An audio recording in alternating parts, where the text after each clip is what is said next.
A paz do Senhor a todos os irmãos. Estamos iniciando mais uma aula da nossa Escola Bíblica Dominical, da revista Tão Grande Salvação. A lição de hoje é a lição 2, que trata da natureza humana. O texto básico encontra-se em Gênesis 2:7, que diz: E formou o Senhor Deus o homem do pó da terra, e soprou em suas narinas o fôlego de vida, e o homem foi feito alma vivente. Este versículo reflete a grandiosidade do poder de Deus na criação do homem. Versículo-chave, Romanos 3:23. Porque todos pecaram e destituídos estão da glória de Deus. Nós pecamos porque Adão pecou e houve separação entre nós e Deus. E para sermos religados novamente com Ele. A solução é tão grande salvação por meio de Jesus Cristo. Alvo da lição: o aluno entenderá a importância de sua responsabilidade quanto à vontade que expressa e quanto à sua consciência. Ele tem que entender essa importância da sua vontade e consciência própria. Desejar submeter a vontade e consciência a Deus. Isso é dever de cada um de nós cristãos. Observar atentamente os elementos que o caracterizam como ser humano, objetivando adequá-los ao padrão dado por Deus. Introdução. Uma lição foi tratada sobre a formação do homem, origem, constituição e finalidade. Na lição 2, serão tratadas características inerentes próprias do ser humano, ser racional, que inclusive nos diferencia dos outros seres criados. Vontade e a consciência. Algumas definições. Vontade. Faculdade que tem o ser humano de querer, de escolher. Força interior que impulsiona o indivíduo a realizar algo. Consciência. Percepção que permite ao homem conhecer valores e mandamentos morais e aplicá-los nas diferentes situações, aprovando ou reprovando seus próprios atos. E também capacidade de discernir, compreensão, conhecimento, discernimento, entendimento, bom senso. Então serão tratados tópicos relativos às duas características. Primeiro tópico: o estado original do homem. Imortalidade, inocência e santidade são características principais do estado em que o homem viveu antes da queda, antes do pecado, no jardim do Éden. Vamos ver então uma por uma. Imortalidade. Antes do pecado, o homem não tinha razões para conhecer a morte. Ele era imortal. Imortal. Deus o fez, o preparou para isso. Árvore da vida. Em Gênesis é tratada como um símbolo da imortalidade. Mas com o pecado, o homem não pôde tomar do fruto da árvore da vida para que ele não vivesse eternamente em pecado. Gênesis 3, 22 e 23. Então disse o Senhor Deus: Eis que o homem é como um de nós, sabendo o bem e o mal. Ora, pois, para que não estenda a sua mão e tome também da árvore da vida, e coma e viva eternamente, o Senhor Deus, pois, o lançou fora do jardim do Éden para lavrar a terra de que fora tomado. Não pôde, portanto, continuar imortal, então, como consequência, passaria pela morte. A própria palavra de Deus traz que o salário do pecado é a morte, e não só a morte física, mas também espiritual, conforme Romanos 6, 23. Porque o salário do pecado é a morte, mas o dom gratuito de Deus é a vida eterna, por Cristo Jesus, nosso Senhor. E sem o pecado, portanto, não haveria morte. 2. Inocência. O homem não conhecia o pecado, nem conceitualmente e nem na prática. Não sabia o que era pecar e nem pecado. Ele tinha sua moral limpa, pronta para a prática da justiça. Não tinha nada que consertar, não tinha que pedir perdão de nada, que vivia numa condição de inocência, condição de pureza. A sua consciência, portanto, não tinha trabalho nenhum em alertá-lo, né, de que estava cometendo pecado ou indo pelo caminho errado. Eis a santidade. Separação ou renúncia daquilo que é considerado impuro, mal. Também chamado de justiça original, que é a capacidade de andar na vontade de Deus em todo o tempo. Cumprir todos os mandamentos de Deus, seguir a vontade de Deus, não só em um momento, mas em todo o tempo.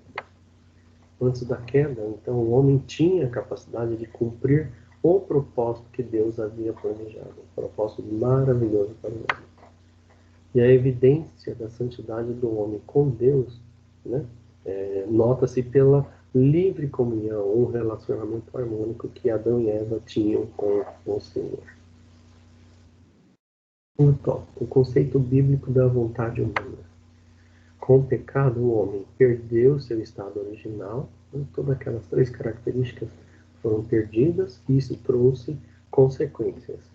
Teve sua vontade afetada, teve seu intelecto e suas emoções contaminados, e uma coisa leva a outra. Ou seja, né, nosso poder de decisão, né, pode ser influenciado pelas nossas emoções e também pelo que pensamos e cremos. Então temos que ter cuidado, né, nas nossas tomadas de decisão. Decisões tomadas, elas podem trazer consequências, né, tanto positivas quanto negativas para nós mesmos, para a família e até para uma nação. Precisamos saber tomar as decisões corretas. Importante para o cristão, então, manter a vontade alinhada com os princípios de Deus, com a vontade de Deus. A vontade de Deus, ela é soberana. O exemplo de Jesus em Mateus 26, 39. E indo um pouco mais para diante, prostrou-se sobre o seu rosto, orando e dizendo: Meu Pai, se é possível, passe de mim este cálice. Todavia não seja como eu quero, mas como tu queres. Ou seja, faça-se a tua vontade, que a tua vontade, Senhor, é soberana. O próprio Jesus, não, alinhando a sua vontade com a vontade de Deus. Livre-arbítrio e vontade. Nós temos o livre-arbítrio de escolher o que quisermos, mas temos que escolher segundo a vontade de Deus.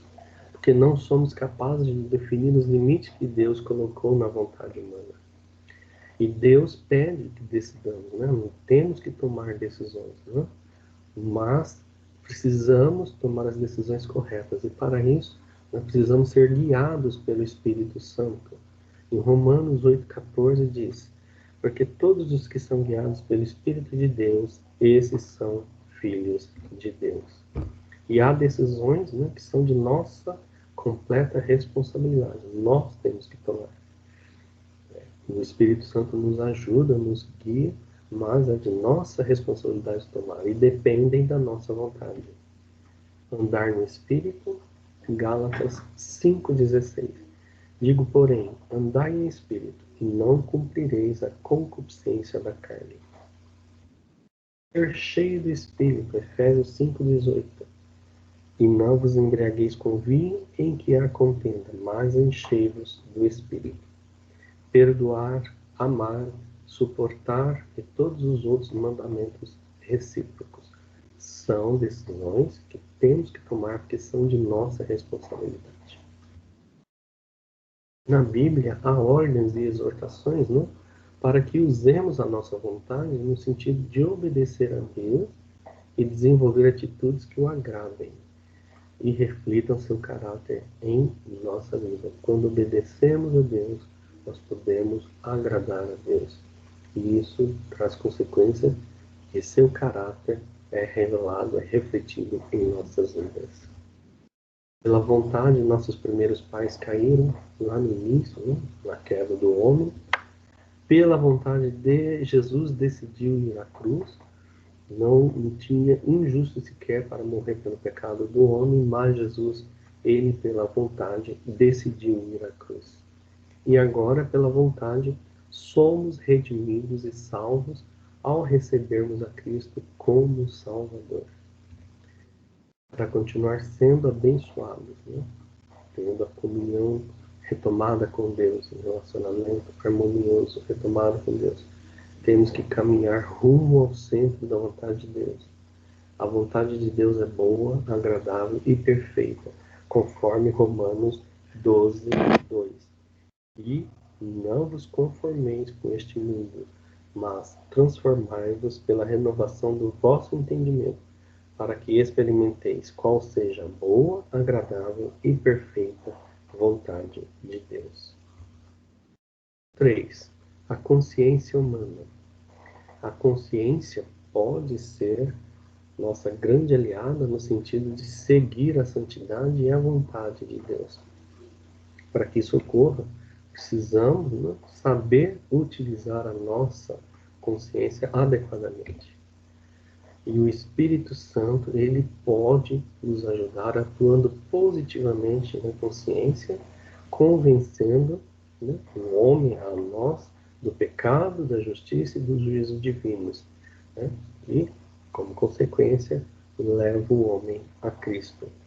Em João 16:8 diz: quando ele vier, o Consolador, o Espírito Santo, convencerá o homem do pecado e da justiça e do juízo. O que é consciência? No Novo Testamento temos parte do ser humano que provê testemunho interior sobre a conduta moral do indivíduo. Em Tito 1,15 diz: todas as coisas são puras para os puros, mas nada é puro para os contaminados e infiéis. Antes, o seu entendimento e consciência estão contaminados. Isso pode ser traduzido: a mente de um descrente está corrompida pelo pecado. E tudo que ele vê, fala e pensa é impuro. O pecado ali gera isso mesmo. Não? Então a sua conduta moral é uma conduta errada.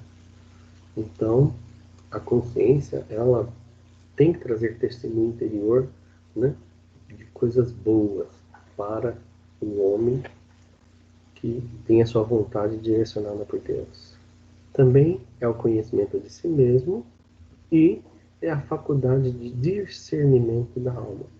João 8:9 diz: quando ouvirem isto, redarguidos da consciência, ou seja, acusados pela sua própria consciência, saíram um a um, a começar pelos mais velhos até aos últimos. Ficou Jesus só e a mulher que estava no meio. A mulher que foi levada para apedrejamento, não? Porque foi pega em adultério, e pediram, né, o conselho de Jesus, qual seria a sua atitude. Eles queriam que a mulher fosse condenada, mas Jesus disse: quem não tiver pecado, que atire a primeira pedra. Então, a consciência de cada um falou mais alto. Eles caíram em si e, por eles também serem pecadores, não apedrejaram a mulher. 2. Por que Deus nos deu a consciência? A consciência foi dada ao homem por Deus para servir de unidade crítica a respeito do que é certo ou errado. Seria um juízo, né, para escolhermos entre o que é certo ou errado. E, estando aliada ao conhecimento de Deus, nos lembra quem somos e quais são os nossos deveres para com o Senhor. Romanos 1:18-21. Porque do céu se manifesta a ira de Deus sobre toda a impiedade e injustiça dos homens, que detêm a verdade em injustiça.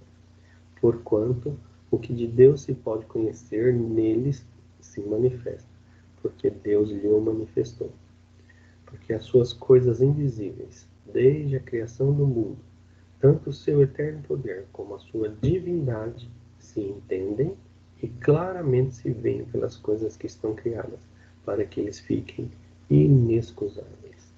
E em 2 Coríntios 1:12 diz: porque a nossa glória é essa, o testemunho da nossa consciência de que com simplicidade e sinceridade de Deus, não com sabedoria carnal, mas na graça de Deus, no conhecimento de Deus, temos vivido no mundo e de modo particular convosco.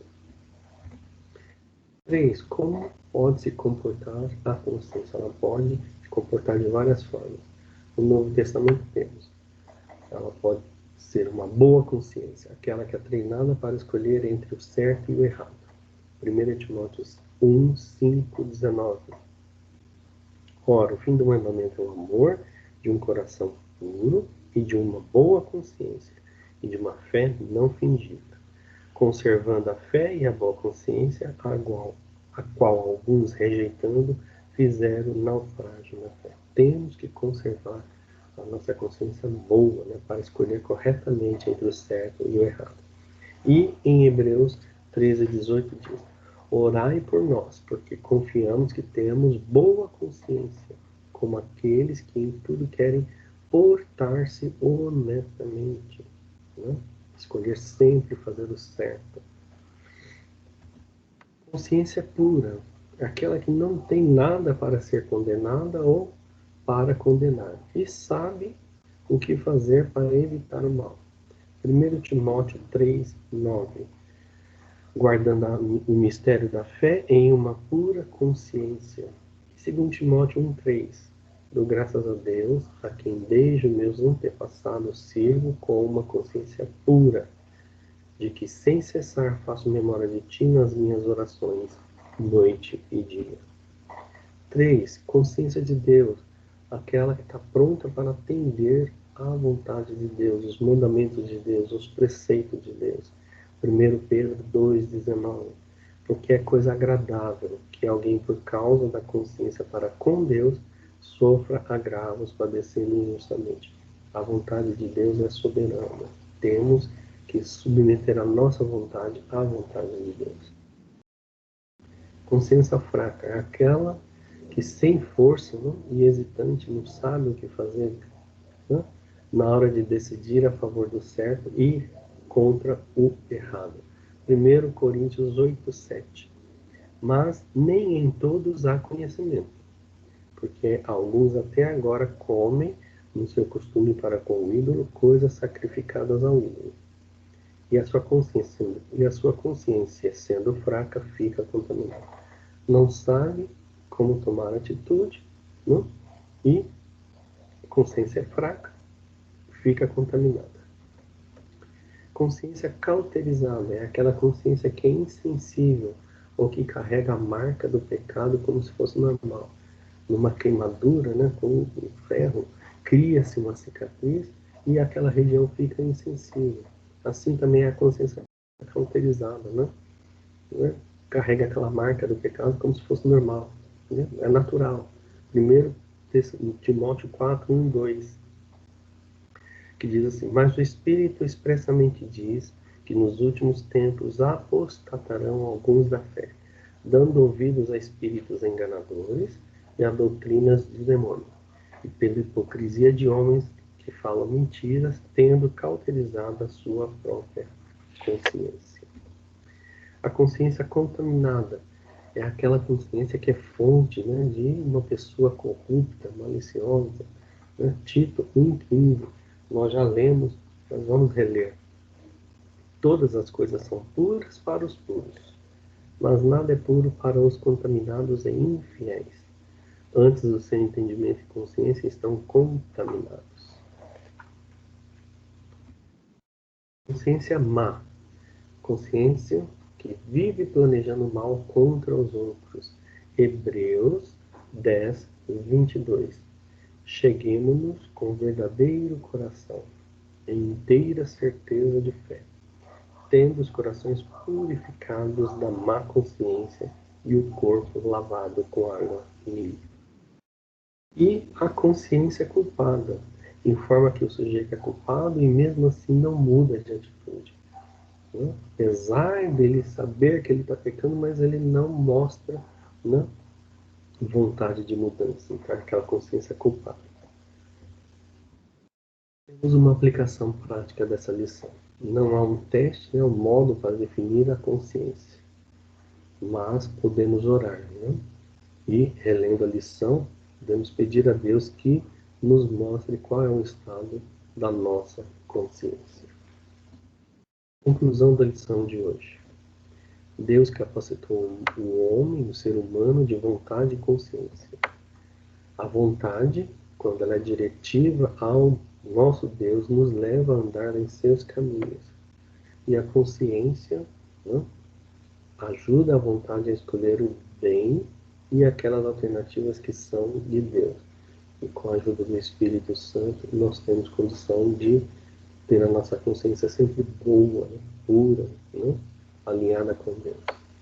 É nosso dever usá-las com responsabilidade para que possamos honrar a Deus tal qual Ele nos criou. Para isso precisamos orar sempre. A melhor das vontades é a de Deus, porque ela é boa, agradável e perfeita. E a nossa consciência, né, é nossa aliada, ponderando as consequências de nossos atos, reprovando sempre aqueles que são errados, né, e reafirmando aqueles que são certos. Portanto, temos que ouvi-la e não neutralizá-la. Neutralizá-la, né? Temos que ouvir a nossa consciência, alinhada aí com o Espírito Santo para que possamos, né, tomar sempre as decisões corretas. Essa é a nossa lição de hoje e que Deus nos abençoe e até a próxima aula em nome de Jesus.